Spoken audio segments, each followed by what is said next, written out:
Hey guys, we're going to do a quick little video over this food plot you guys see behind me. This is from Nixa Hardware. This is the Goliath oats and pea combination there. We have a little under an acre right here on this particular food plot there.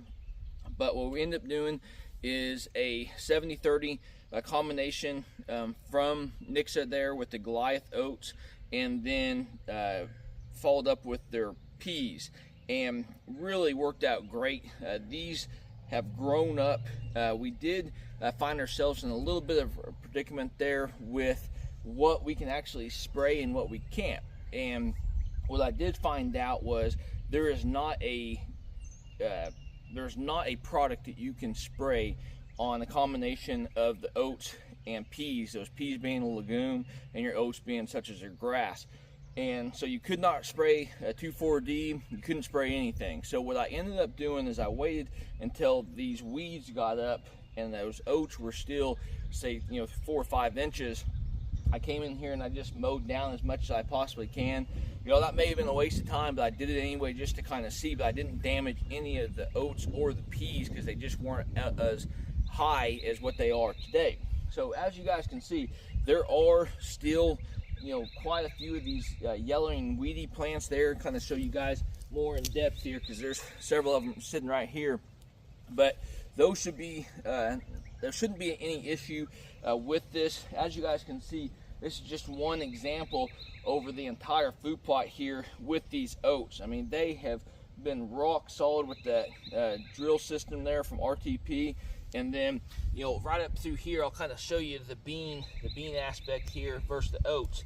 So there's your oat planting right there, and then your peas. And basically what's going to end up happening here, and you can already see it on a lot of these different oat stems, is that stem is going to continue to grow and grow and grow. Well, having those peas simultaneously planted there with those oats, as that oat grows, that pea will grow upward, and it should start falling and be in line with that oat and just attach it and just continue to go.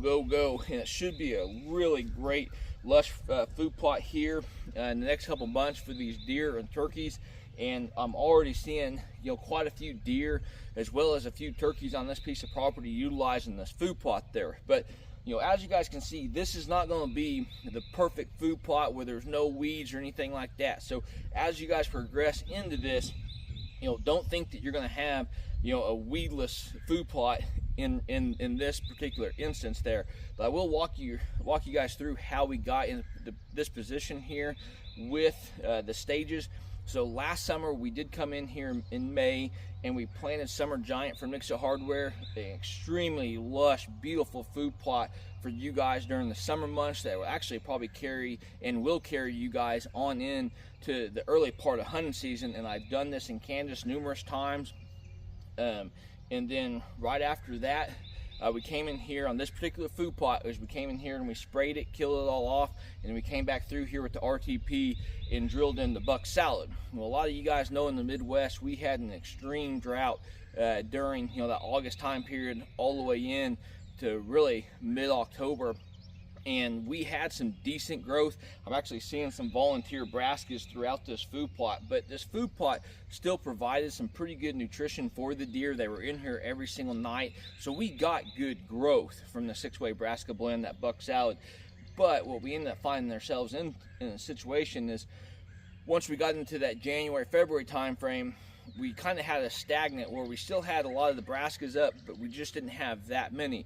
So what I elected to do, just kind of a trial, because it's not going to hurt the ground by doing this, because we came through here and we drilled not only the oats but also the peas with this for a 70-30 combination of 70 oats, 30 peas, and then from there it's going to provide a lot of nitrogen back into the ground. So as we progress through this season, once we get into that August time period, then we'll be able to come through here.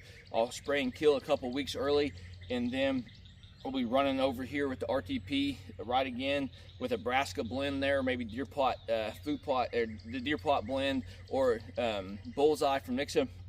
Come through here and we should have an extreme boost in nitrogen to really get those brassicas popping there. So if you guys follow suit and are in that kind of a situation, just another secondary option for you guys to maybe look into. And you know, as you guys can see, there's a lot of really nice green you know, rows through here with plenty of oats and peas in here. And I really look forward to seeing this food plot in the next month and a half, as we can continue to get the rain and the sunshine is beautiful there, and we should see some really lush green nitrogen building plants here. So hopefully you guys enjoyed the video. Like always, hopefully you guys are getting out there in nature. Best luck on your upcoming hunt.